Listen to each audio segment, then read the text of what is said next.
This year has been one of many changes. I went to the Women in Waves surf school in the UK in January. I learned a lot. I almost drowned, but I learned how to turn left. I learned how to pop up on a wave when it was still high in the air. And I went to the Netherlands in February afterward on just an impromptu trip. Then about a week after returning from that trip, I lost my job very unexpectedly, thanks Elon Musk. My entire office was basically doaged. Got a new job 2 weeks later, and I had time to surf skate a lot because there was a skate park nearby, so I learned quite a bit from surf skating, and I feel like I really improved and was a lot happier and more relaxed. I definitely tightened up my finances and learned a lot from that. But in the meantime, I did quite a bit of surfing. I try to surf once a month, but that doesn't always happen. So let's take a look back at 2025. In March, about a week before starting my new job, I went down to Virginia Beach and went surfing, rented a cheap motel on the beach, and I didn't do very well on my Surf Betty, which is my 7.2 mid-size board. But it was still fun, and anytime you get in the ocean is a good time in my mind. I really wish I had gotten to surf more, but I only had 2 weeks off between losing my old job and starting my new job, which is a good thing for my finances. In May, I decided, screw it, I'm going down to North Carolina. It's just a short trip away. It's actually only an hour more from Virginia Beach to hit the Outer Banks of North Carolina, and I hadn't been in a while. So I went down and barely caught some waves. The conditions just were not great. But I crossed North Carolina off that list. Then in June, I attempted to river surf in West Virginia. I'd never done that before. The conditions, unfortunately, just weren't right. The water wasn't high enough. I think you need to go in more deeper rapids. And so West Virginia is only about an hour away from me, so I need to find some more steep rapids and try this in again. It was kind of fun, and the current wasn't as bad as I thought it would be. In June, we lost my father-in-law very unexpectedly at the young age of 63. It was quite a shock, and it's been very difficult to deal with. He was the #1 fan of my YouTube channel, and he would watch it all the time and give me feedback. He was always very afraid that I would get attacked by a shark while surfing.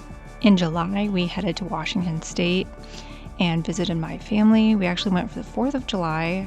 For my non-American viewers, this is our Independence Day, and you just drink around a fire, shoot off fireworks, basically. We went to Ocean Shores, Washington, and we rented a place there, like a little, condo thing. My dad and I rented surfboards, and he rented a wetsuit.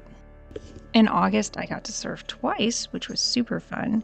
So I took a lesson on my mid-size Surf Betty, that's 7.2, and I took a professional surf lesson. It was really fun. The girl did push me into pretty much every wave on my board, so I didn't exactly catch them on my own, but it was still pretty fun, and I learned a lot. But I got stung by a ton of jellyfish. Then I think about a week or two later, I went down to try out the brand new Atlantic Park wave pool in Virginia Beach. Sorry, the dog's growling in the background. And that was interesting. I don't think I'm too enthused about it. It has like a cement bottom. I got scraped up. A bunch of other people got scraped up.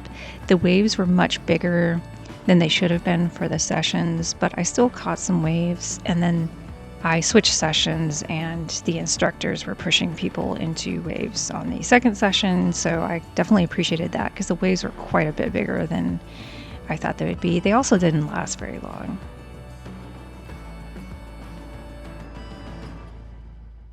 In October, I went surfing around Halloween in New Jersey. I tested out my brand new collapsible surfboard. I'll link some videos about my collapsible surfboard down below. But that was super fun, just testing it out, and it was really great to get into the water. I think this is about my 4th time surfing in New Jersey, but it was just crisp and cold and clear, and it was really good. And then in November, I surfed a few times. I flew to Texas to visit some friends, and I thought, why not bring my collapsible surfboard? It's my first time really traveling with it by air. And I tried to surf down on the Gulf Coast of Texas. It was a major fail. There were pretty much no waves. And then my friends and I tried to go to the Flow Rider surf simulator near Dallas. I did not catch a wave. I pretty much almost broke my neck. And then a few weeks later, I had a week off before starting a new job. Yes, yet another job. So I decided to go to New York's Long Island, try to surf, wasn't successful there.